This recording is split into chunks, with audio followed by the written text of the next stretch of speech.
আমি অভিকৃতির সঙ্গে যে খবরে নজর রাখবো, রাহুল গান্ধীর যে ভারত জোড়ো ন্যায় যাত্রায় ফের বিশৃঙ্খলার ঘটনা এবং বিজেপির কারণেই এই বিশৃঙ্খলা বলেই অভিযোগ করা হয়েছে এবং রাহুলের ন্যায় যাত্রায় সেখানেই এই বিশৃঙ্খলার ছবি ধরানো পড়েছে এবং তৎক্ষণাৎ বাস থেকে নেমে পড়েন রাহুল গান্ধী। এই বিশৃঙ্খলা থামানোর চেষ্টা করেন তিনি এবং তিনি বাস থেকে নেমে বলেন সবার জন্য ভালোবাসার দোকান খোলা।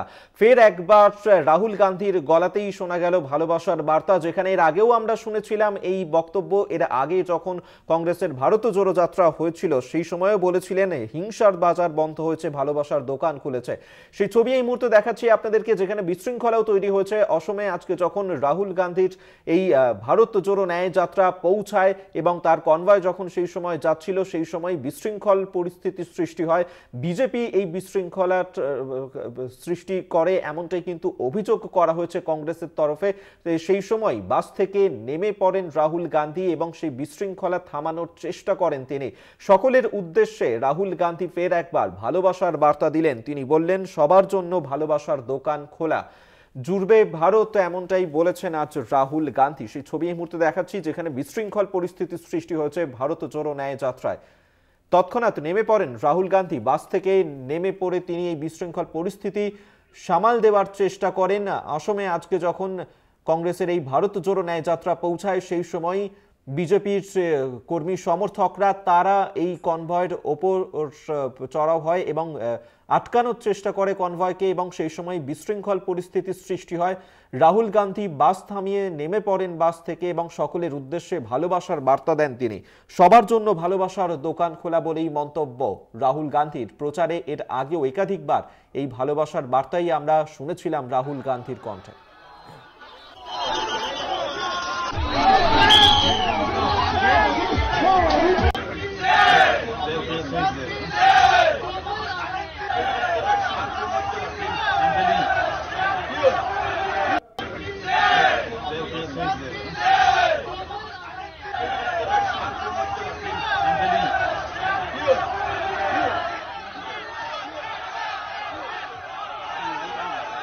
সেই ছবি এই মুহূর্তে দেখাচ্ছি আপনাদেরকে, যেখানে রাহুল গান্ধীর ভারত জোড়ো ন্যায় যাত্রা যখন আজ অসমে দিয়ে যায় এবং সেই সময় তার কনভয় লক্ষ্য করে কয়েকজন বিজেপির কর্মী সমর্থকরা তারা চড়াও হয় এবং পুলিশ তাদেরকে আটকানোর চেষ্টাও করে।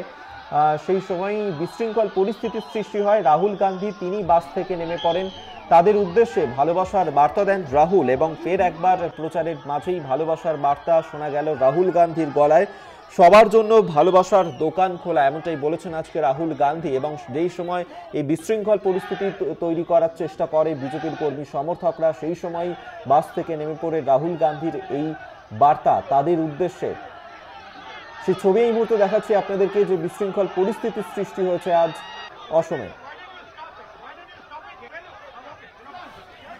আমরা এই নিয়ে কথা বলবো। বিশেষ প্রতিনিধি সুচন্দ্রিমা এই মুহূর্তে আমাদের সঙ্গে টেলিফোনে রয়েছেন। সুচন্দ্রিমা, অসমে যখন রাহুল গান্ধীর ভারত জোড়ো ন্যায় যাত্রা যাচ্ছিল সেই সময় বিজেপির এই বিশৃঙ্খলার পরিস্থিতি তৈরির চেষ্টা করে, কি ছিল সেই মুহূর্তে, কি ঘটনা ঘটেছিল?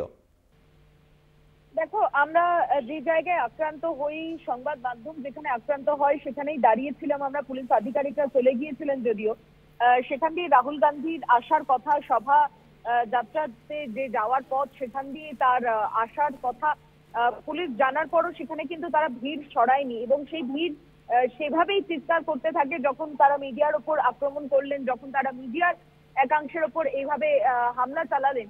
তারা কিন্তু সেই একই ভিড়, বরং আরো ভিড় নিয়ে তারা সেখানে দাঁড়িয়েছিলেন এবং রাহুল গান্ধীর ভারত জোড়ো ন্যায় যাত্রার বাস যখন সেখান দিয়ে ক্রস করছে তারা একই জয় শ্রীরাম স্লোগান দিতে থাকে।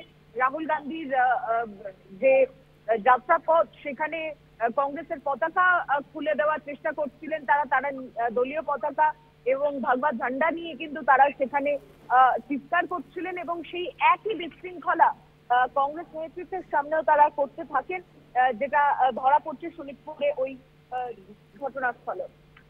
ধন্যবাদ তোমায়। বিশেষ প্রতিনিধি সুচন্দ্রিমা এতক্ষণ আমাদের সঙ্গে টেলিফোনে ছিলেন।